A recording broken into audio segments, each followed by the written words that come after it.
nekk peut-être Aliou ak Néné ñoo farul fenn ils peuvent avoir des positions neutres mais ñun on a des positions partisanes et on l'assume. D'accord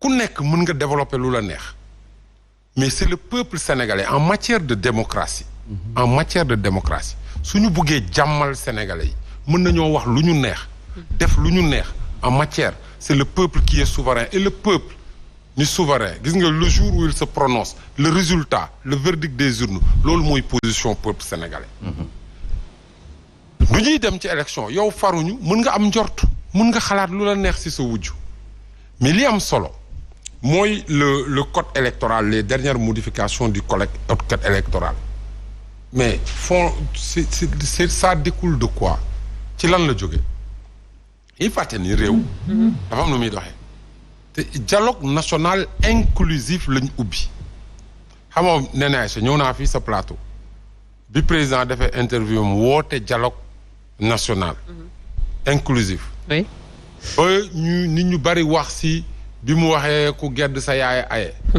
yaa ngi dégg xam nga wax nañ fii ku amul maturité politique wala xamul fu réew mi jëm bu ñu wootee problème mu réew mi ñëpp a war a ñëw toog waa mais les partis qui s'inscrivent dans le pacte républicain qui reconnaissent l'état de droit qui reconnaissent le fonctionnement normal des institutions qui reconnaissent la personne qui incarne l'institution mais ñoo ñëpp dañoo daje ñëw toog waxtaan ñu teg un comité national de pilotage du dialogue ñu waxtaanee loolu yëpp réformes yi ñu war a def yëpp mu nekk des réformes consensuelles ñu war ko yóbbu assemblée adopté ko war ko dëxëñ ci code électoral bi donc li nekk ci code électoral bi jugé c'est un consensus issu du dialogue national alors ña ñëwul woon man soo amee position ne da ngay politique am ay position ñu woote teg kuréel yuy waxtaanee problème mu réew mi bu fekkee ni da nga ne dama boycotté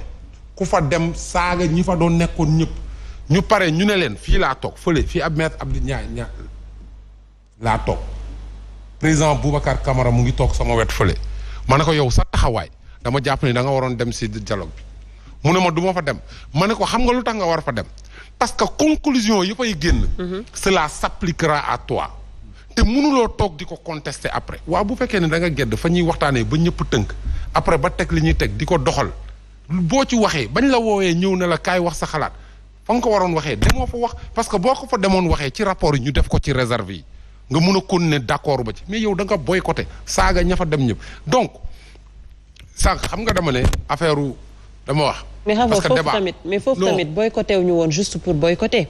non l'opposition a été très claire dans ce sens ils ont juste voulu xam lan mooy terme de référence avant ñuy dem dialogue.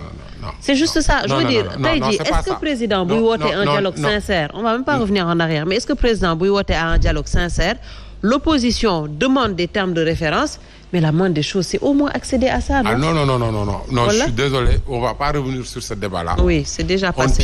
On dit le dialogue national, il y a l'appel pour le dialogue, il y a la cérémonie officielle d'ouverture, de lancement. Cérémonie ouverte bu la neexee nga ne am na ñu bari demuñu palais dem ma si cérémonie ouverture on a installé le président et en demandant au président maintenant de se retrouver pendant 2 mois avec les partis et de rédiger de façon consensuelle les termes de référence c'était pas un problème de termes de référence parce que kenn mënul waxtaan te amoo terme de référence il y a eu des termes de référence ça c'était un débat justificatif pour c'était un débat pour justifier lu tax demuñu donc bu ñu jógee ci loolu dama ne bi ñu jógee ci dialogue national bi amul d'ailleurs ñi bokkoon ci Yewwi Askan Wi et puis c'était pas l'opposition c'était une partie de l'opposition radicale lan moo tas Yewwi Askan Wi parce que il y a une partie bu jóg ne dañuy dem ci dialogue national ñu ne yéen bokkatu leen ci ñun donc je pense que sànq maître Abdou parce que li mu wax yëpp ci affaire je lui concède tout mënoon naa dugg sax ci biir li mu wax mais dama ne loolu débat kër jàmbur la je considère pas man que c'est un débat national c'est un débat partisan c'est un débat qui concerne une entité c'est un débat qui concerne une faction donc ñoom mën nañu y a 200 candidats est-ce qu'on va rester là à discuter moi je vais pas passer mon temps. Je ne vais pas discuter du débat de la candidature de Boubacar Camara, de la candidature de Gakou, de la candidature.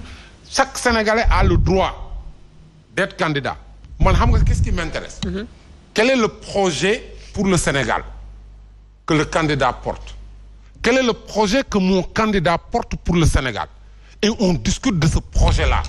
Fan la sama président sortant de le Sénégal, fan le ko indi. La perspective, parce qu'une élection présidentielle est une affaire sérieuse. On est dans un pays de 2024, 2029. Sénégal, amna fu mu tollu. Quelle est la perspective qu'on trace pour les Sénégalais? Qu'est-ce qu'on propose aux Sénégalais en termes d'amélioration de l'éducation, en termes d'amélioration des conditions des jeunes? Sauf que là, en termes, non, mais ça, je veux dire, c'est ça qui intéresse les Sénégalais. C'est malheureux. Moi, je considère que c'est ça qui intéresse les Sénégalais. dama soxla seen réew dama leen bëgg a jiite. dama leen bëgg a jiite. loolu doon Sénégalais doon na leen soxal doon na leen soxal. ñii laay utee moyens yi pour yóbbu leen. mais la ca des. Vraiment, ku nekk sa débat wu kër. Je suis d'accord avec toi et loolu je pense que Aliou Sow le dit souvent. Instant bi waroon nañ toog wax programme xool ku nekk lan ak lan ngay proposer mais bu fekkoon ne que candidat bu nekk am nga xel bu dal par rapport ak li ngay fekk ji ci kanam am nga xel bu dal ne que dinañ am des élections libres et transparentes. Je pense qu'aujourd'hui on serait là en train de parler de programme mais pas kii dañ ko nar a faagaagal narul bokk ci élections yi état moo war a tax on allait pas parler de ça. nen le Sénégal sincèrement ñun ñi ñëpp ci réew mi lañ màggee. non je chute là dama ne ñun ñi ñëpp ci réew mi lañ màggee pour être factuel. Sénégal am na ñaari alternance démocratique. Pour être factuel, Sénégal, l'Assemblée nationale, la dernière élection nationale, l'opposition a mis en ballottage le pouvoir. D'accord, Khafar. L'Assemblée nationale, le pouvoir a 83 députés. L'opposition a 82 députés. Le verdict des urnes wane. Très bien, Khafar. On ne peut pas me dire qu'on a un problème de fichier électoral, on a un problème de système électoral, parce que les politiciens et les partis d'opposition sont à l'aise dans ce débat. Ils ne veulent pas aller sur l'autre débat. Je me relance sur l'autre, voilà, mais bon, je pense que si nous avons on n'allait pas être là en train de parler de tout ça. N'est-ce pas, Aliou? Oui, surtout que le parrainage, moi, est décidé en dernier ressort. Moi, le premier filtre, et puis après le reste, naturellement, c'est le Conseil constitutionnel qui s'en chargerait certainement. Moi, le dernier mot. Et c'est là que c'est intéressant. Le Conseil constitutionnel, le cas Bassirou Diomaye. Le cas justement de Bassirou Diomaye Faye. Bon, je crois que nous avons des échanges de partout. Maître Abdinar, que je salue, je transmets mon grand bonjour et puis naturellement Serigne Saliou. Salut. Serigne Saliou Jules Diatta. maa jël place am tey. Jules Diatta qui Jules Diatta, pardon. C'est ça, de femme dessin. Gëm sa bopp. Femme dessin, et yo. Eh ben. Donc du coup, ku nekk mi ngi wax ci ce côté, en général, li gën a fës mooy des échanges politiques. En même temps, c'est normal parce que ce sont des hommes politiques d'un côté comme de l'autre. Yoo xam ne dañuy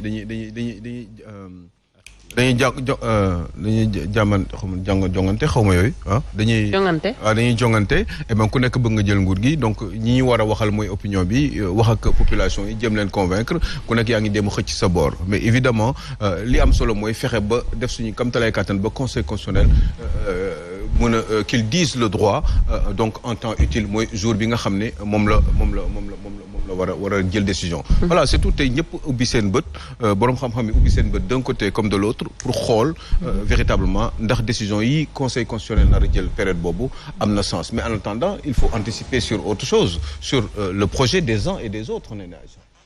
Qu'est-ce que ils veulent ñi bëgg a nekk candidat am intention yi di ñaan yàlla ñu jàll parrainage bi conseil constitutionnel jàll leen ñooñu lan la ñu décider pour réew mi intention bi rek doy na pour ñëw taxaw def say proposition ba conseil constitutionnel décider lan la ñu bëgg ci réew mi. C'est vrai que tout le monde parle de kii diw de Bassirou Diomaye du PASTEF des autres candidats mais je pense que ni c'est vrai que war nañ ci mën di wax mais mun ci di ci étaler wu tout le temps. Parce que quand même, on a autre chose à faire. Il y a plus important. Il y a plus important, surtout que dañuy égarer les Sénégalais par rapport à li ñu waroon gën a mën a xam. nee maa ngi koy wax keroog. C'est vrai qu'on ne peut pas tout rire ici, mais comme lii dafa am solo, des fois j'ai envie de comme dañuy wax ni la répétition est pédagogique. te dëgg la dañuy am envie wax ci li nga xam ne ci képp koo xam ne da nga am intention nekk président de la République